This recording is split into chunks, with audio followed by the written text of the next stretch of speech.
दोस्तों, क्या आप मुसलमान हैं और रोज़ा रखते हैं? अगर इसका जवाब हाँ में है तो हम आपको एक चीज़ बताने जा रहे हैं जो आपके लिए बेहद जानना जरूरी है। दरअसल रमज़ान के महीने में रोज़ा रखने से डायबिटीज़, दिल की बीमारी, पेट की बीमारी, कैंसर की बीमारी, सांस की बीमारी सहित कई तरह के गंभीर बीमारी से पीड़ित लोगों को रोज़ा रखने से इन बीमारियों से मुक्ति मिल जाती है। जी हाँ, अभी हम आपको बताएंगे कि रोज़ा रखने से क्या क्या फ़ायदा है और आपको रोज़ा रखने से किन किन बीमारियों से मुक्ति मिलेगी। दरअसल बात करते हैं कि रमज़ान का पाक महीना शुरू हो गया है। इस महीने सभी मुसलमान लोग रोज़ा रखते हैं और खुदा की इबादत करते हैं। जब मुस्लिम लोग इसे खुदा की बरकत और रहमत का महीना मानते हैं। रमज़ान के महीने में ऊपर वाले की नेमत तो बरसती ही है, लेकिन इस दौरान रोज़ा रखने से सेहत से जुड़े हुए भी कई फ़ायदे होते हैं। रमज़ान में इस्लाम को मानने वाले लोग लगभग 12 से 15 घंटे का रोज़ा रखते हैं। रोज़ेदार इस दौरान दिन में 2 बार खाना खाते हैं, सुबह सूरज निकलने से पहले और शाम को सूरज ढलने के बाद रोज़े में खाना खाया जाता है। मील्स के बीच होने वाला ये लंबा अंतर सेहत के लिहाज से काफ़ी अच्छा है। तो आइए आपको बताते हैं कि रमज़ान में रोज़ा रखने से मिलने वाली स्वास्थ्य लाभ के बारे में।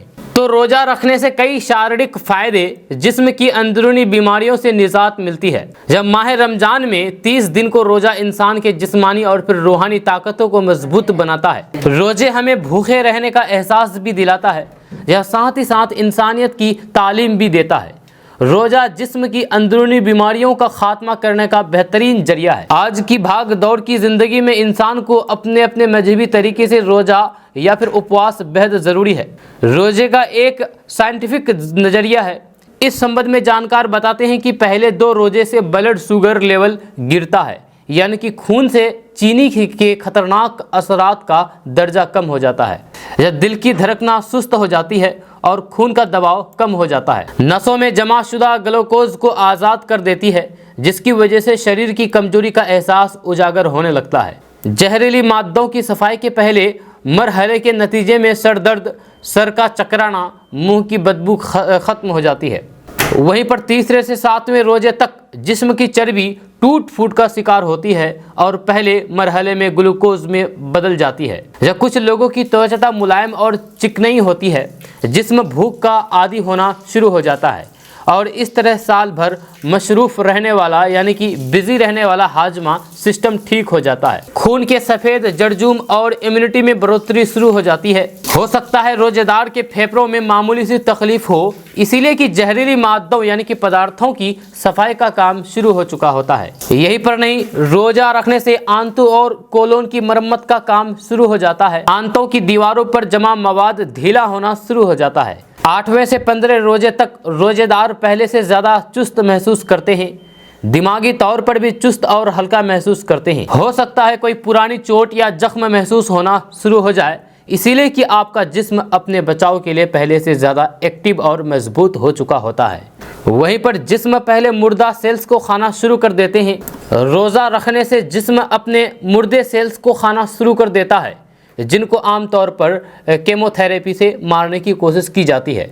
इसी वजह से सेल्स में पुरानी बीमारियों और फिर दर्द का एहसास बढ़ जाता है। नाड़ियों और टांगों में तनाव इसी अमल का कुदरती नतीजा होता है, जो इम्यूनिटी के जारी अमल की निशानी है। रोजाना नमक के गरारे नसों की अरकन का बेहतरीन इलाज है। 16वें से 3रे रोजे तक इंसानी जिस्म पूरी तरीके से भूख और प्यास को बर्दाश्त का आदी हो चुका होता है। आप अपने आप को चुस्त, चाक और चौबंद महसूस करने लगते हैं। इन दिनों आपकी ज़बान बिल्कुल साफ़ और सुथरी हो जाती है। सांस में भी ताजगी आ जाती है। जिस्म के सहारे जहरीली पदार्थों का खात्मा हो चुका होता है। हाजमे के सिस्टम की मरम्मत हो चुकी होती है।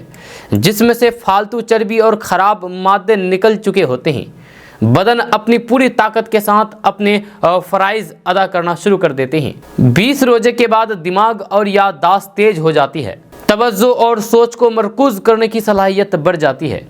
बेशक बदन और रूह 3रे अशरे की बरकत को भरपूर अंदाज से अदा करने की काबिल हो जाते हैं। बेशक बदन और रूह 3रे आशरे की बरकत को भरपूर अंदाज से अदा करने के काबिल हो जाते हैं। ये तो दुनिया का फ़ायदा रहा, जिसे बेशक हमारे खालिक ने हमारी ही भलाई के लिए हम पर फ़र्ज़ किया है।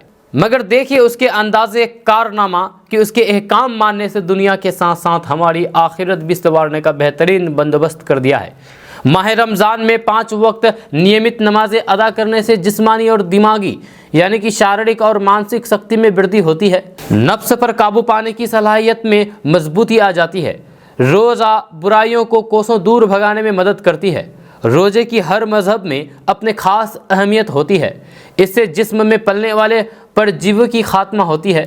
उपवास से बर्दाश्त और सहन शक्ति की क्षमता बढ़ जाती है। यहीं पर नहीं, इससे परहेजगारी में भी इजाफा होता है। साथ ही आपको बता दूं कि हॉलैंड के पादरी एल्फ गॉल ने डायबिटीज़, दिल के मरीजों, पेट और सांस की बीमारियों से पीड़ितों को 1 महीने का रोज़ा रखवाया था और वह सब स्वस्थ हो गए, ठीक हो गए। जहाँ इंग्लैंड और जर्मनी में हुए ऐसे कई रिसर्चों से साबित हुआ है कि रोज़ा रखने से जिस्मानी खिंचाव, अवसाद और वजू से आँख, नाक, कान की बीमारियों से मुक्ति मिल जाती है। ऑक्सफोर्ड यूनिवर्सिटीज़ के प्रोफेसर ममूर पैलेड ने रोज़ा के बारे में सुना तो वह पेट में कीड़ों की बीमारी से परेशान थे। इंग्लैंड और जर्मनी में हुए ऐसे कई रिसर्चों से यह साबित हुआ है कि रोज़ा रखने से जिस्मानी खिंचाव, अवसाद और वजू से आँख, नाक, कान की बीमारियों से मुक्ति मिल जाती है। ऑक्सफोर्ड यूनिवर्सिटी के प्रोफेसर ममूर पैलेट ने रोज़ा के बारे में सुना तो वे पेट में कीड़े की बीमारी से परेशान थे। उन्होंने 1 महीने का रोज़ा रखा और उनकी बीमारी खत्म हो गई। आपको बता दूं कि बदलते परिवेश में लोग बाज सेहत के प्रति और जागरूक हुए हैं और अब रोज़ा के दौरान तेल और मसालेदार पदार्थों का सेवन कम करते हैं। फल और हरी सब्जियों का उपयोग ज़्यादा करते हैं।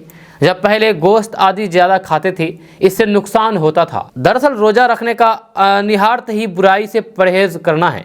जहाँ इस दौरान इसका खास ख्याल रखना पड़ता है कि बुराई की तरफ जहन आकर्षित ना हो। आपको बता दूं कि रोज़ा के दौरान लोग इकट्ठा होकर के खाते हैं, जिससे अमीर गरीब की खाई पड़ जाती है और आपस में भाईचारा बढ़ता है। रोज़ा रखने के दौरान सभी प्रकार के नशे से खुद को दूर रखना पड़ता है। रोज़ा रखने से पित्त और लीवर की बीमारी दूर हो जाती है। ऐसा वैज्ञानिक रिसर्चों से प्रमाणित हो चुका है। आपको बता दें कि हिंदू धर्म हो या फिर इस्लाम, सब में ऐसे पर्व त्यौहार हैं जिनके वैज्ञानिक पक्ष भी हैं।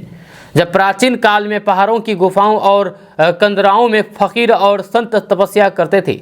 ऐसा इंद्रियों पर नियंत्रण करने के लिए किया जाता था। रोज़ा या व्रत रखने से हमारी इंद्रियां नियंत्रण में रहती है। जब इन पर धर्म की मोहर लग जाने से लोग ईमानदारी से इनका निर्वहन करते हैं। कई रिसर्च में ये देखा गया है कि रोज़ा रखने से बॉडी में एंजियम नाम का एक हार्मोन रिलीज होता है जो शरीर के लिए बेहद फ़ायदेमंद होता है। यह हार्मोन वजन कम करना और मांसपेशियों को मजबूत करने का काम करता है। रोज़ा रखने का मतलब सिर्फ भूखा रहना नहीं होता है, बल्कि इस दौरान नफ्स पर अनियंत्रित रखने की सलाह भी दी जाती है। ऐसे में अगर किसी को कोई भी लत है, यानी कि कोई बुराई है, कोई बुरी आदत लग गई है जो स्वास्थ्य के लिहाज से हानिकारक है, तो रमज़ान के महीने में वह आसानी से छूट सकती है। रमज़ान के दौरान रोज़ा रखने से हेल्थ बेनिफिट्स आपको तो अभी मिल ही सकते हैं। रमज़ान के दौरान रोज़ा रखने से हेल्थ बेनिफिट्स आपको तभी मिल सकते हैं जब आप कुछ बातों का इसमें ख्याल रखेंगे। जहाँ रमज़ान के दौरान इंटरमिटेंट फास्टिंग का लाभ पाने के लिए इफ्तार के दौरान तला और ज़्यादा भुना ना खाएं। अपनी डाइट में हेल्दी खाना को इस्तेमाल करें। दोस्तों ये अपडेट बस ये तक। इसके बारे में अगर आप कुछ कहना चाहते हैं तो नीचे कमेंट बॉक्स में कमेंट करके ज़रूर बताइएगा। अगर आप हमारे चैनल पर नए आए हैं तो फिर चैनल को सब्सक्राइब करके बेल आइकन को प्रेस कर दीजिए। अगर आप इस वीडियो को हमारे फेसबुक पेज पर देख रहे हैं तो पेज को फॉलो कर दीजिए, ऊपर फॉलो बटन दिख रहा होगा आपको। तो चलिए मिलते हैं फिर नेक्स्ट वीडियो के साथ। तब तक के लिए जय हिंद, जय भारत।